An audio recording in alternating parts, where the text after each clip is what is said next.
Pernahkah berpikir mengapa tumbuhan dapat tumbuh tinggi dan besar sekalipun tidak berpindah tempat? Bagaimana ya cara hidupnya? Yuk simak penjelasannya di video ini. Untuk bisa melakukan pertumbuhan, di dalam tubuh tumbuhan terdapat jaringan. Ada dua macam jaringan, yaitu jaringan muda dan jaringan dewasa. Jaringan muda pada tumbuhan disebut jaringan meristem. Ciri khas jaringan ini, selnya masih aktif membelah atau bersifat embrional. Dengan kemampuan membelahnya, tanaman dapat tumbuh tinggi dan besar. Umumnya jaringan meristem terletak di ujung-ujung, baik ujung akar maupun ujung batang.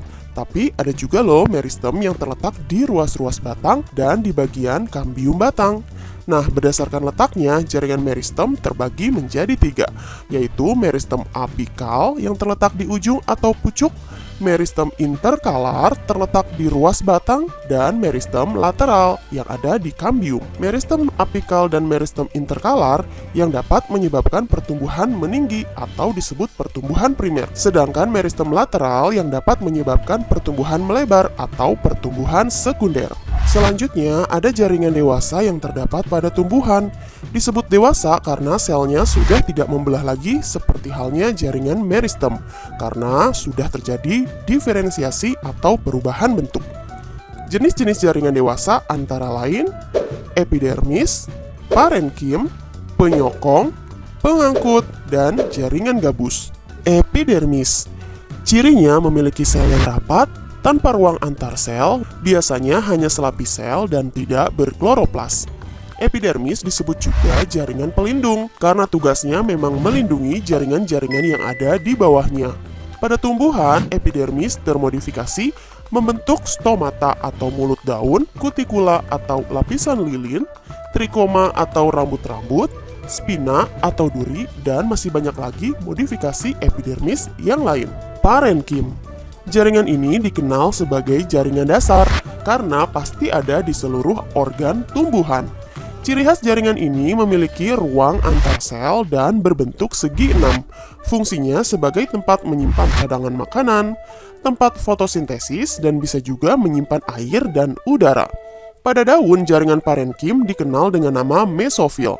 Ada dua jenis mesofil pada daun, yaitu jaringan parenkim palisade dan jaringan parenkim spons.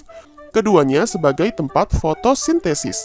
Sedangkan pada batang dan akar, jaringan parenkim diberi nama parenkim korteks dan parenkim empulur. Tugasnya sama-sama menyimpan cadangan makanan. Penyokong atau penguat. Sesuai dengan namanya, jaringan ini berperan untuk menyokong dan memperkuat berdirinya tanaman. Terdapat dua jenis jaringan penyokong pada tumbuhan, yaitu kolenkim dan sklerenkim.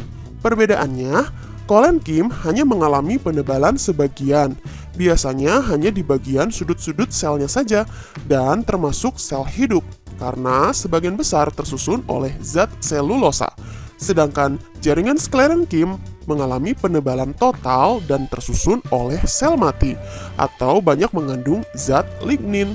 Kalau ditanya mana yang paling kuat, ya pasti sklerenkim dong, kan penebalannya total. Jaringan pengangkut. Pada tumbuhan, ada dua jenis jaringan pengangkut, yaitu xilem dan phloem.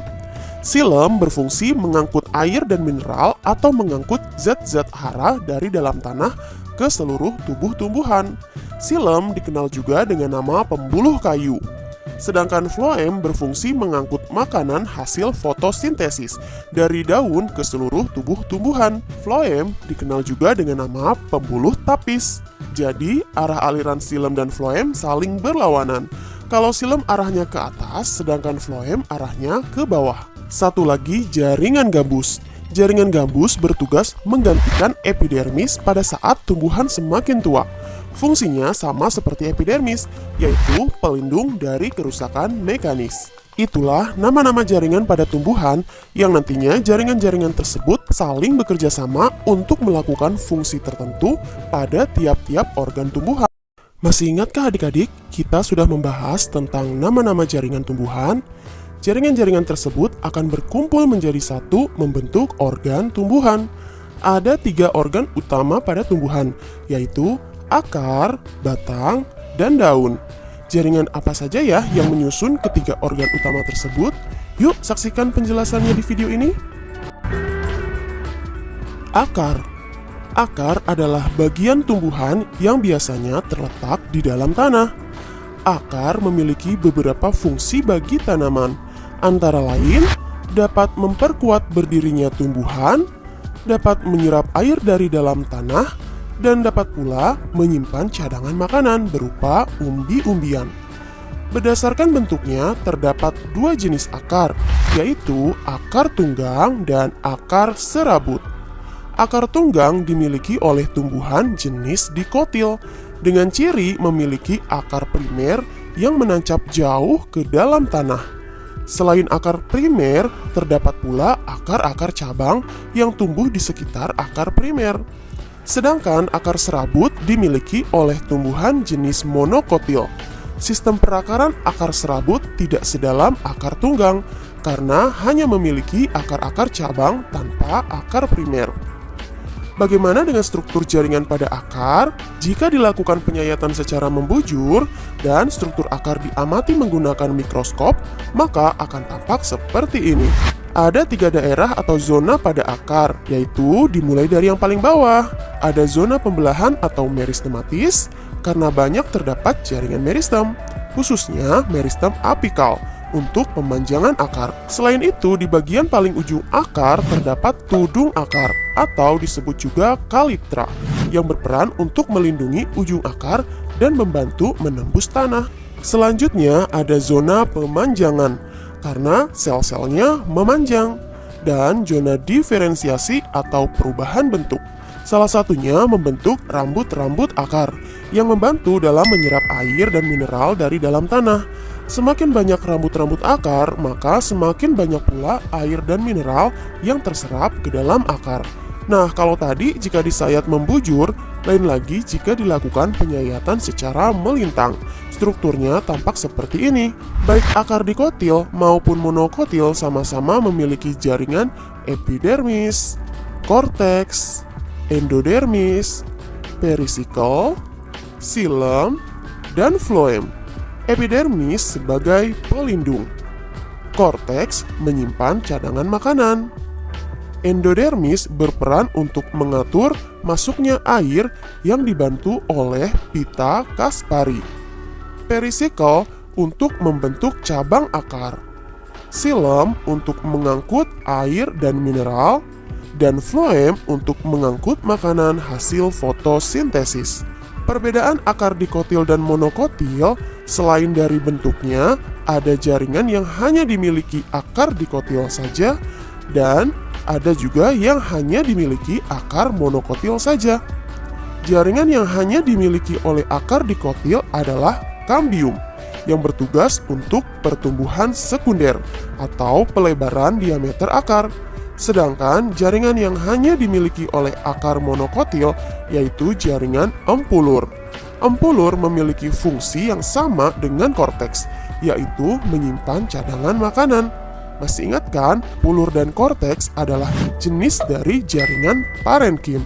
Urutan jaringan akar dari yang paling luar ke yang paling dalam antara lain epidermis, korteks, endodermis, dan silinder pusat atau stel. Silinder pusat terdiri dari perisikel, xilem, kambium, floem, dan empulur. Organ yang kedua adalah batang.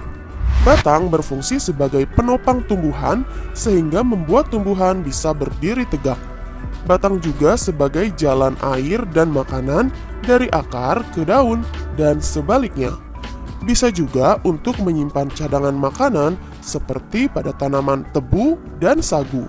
Untuk jaringan batang, baik monokotil ataupun dikotil sama-sama memiliki jaringan epidermis, korteks, xilem, dan floem. Fungsinya masih sama ya. Sedangkan perbedaannya pada batang tanaman dikotil memiliki kambium dan empulur. Pada batang, urutan jaringan dari luar ke dalam adalah epidermis, korteks, dan silinder pusat atau stel. Sebenarnya, batang memiliki jaringan endodermis tapi hanya berperan untuk menyimpan makanan dalam bentuk tepung atau amilum. Endodermis pada batang biasa disebut floterma. Organ yang ketiga adalah daun. Daun memiliki banyak fungsi, bisa sebagai tempat fotosintesis, tempat respirasi atau pernapasan, tempat terjadinya penguapan atau transpirasi, dan tempat keluarnya tetes-tetes air yang disebut gutasi. Dilihat dari pertulangan daunnya, tanaman dikotil memiliki pertulangan daun menyirip dan menjari. Sedangkan tanaman monokotil memiliki pertulangan daun sejajar dan melengkung. Untuk jaringan-jaringan pada daun tampak seperti pada gambar berikut. Bagian paling luar di atas dan bawah sama-sama tersusun dari jaringan epidermis. Ada epidermis atas dan ada epidermis bawah. Selanjutnya ada jaringan palisade atau jaringan pagar atau jaringan tiang. Fungsinya sebagai tempat fotosintesis. Di bawahnya ada jaringan spons atau jaringan bunga karang yang fungsinya sama dengan jaringan palisade, yaitu sebagai tempat fotosintesis. Selain itu ada jaringan pengangkut, xilem, dan floem. Xilem terletak di atas dan floem yang ada di bawahnya. Satu lagi ada celah atau lubang yang terletak di bawah sekitar jaringan epidermis, yaitu celah stomata. Stomata berfungsi untuk tempat pertukaran antara oksigen dan karbon dioksida saat proses fotosintesis maupun pernapasan.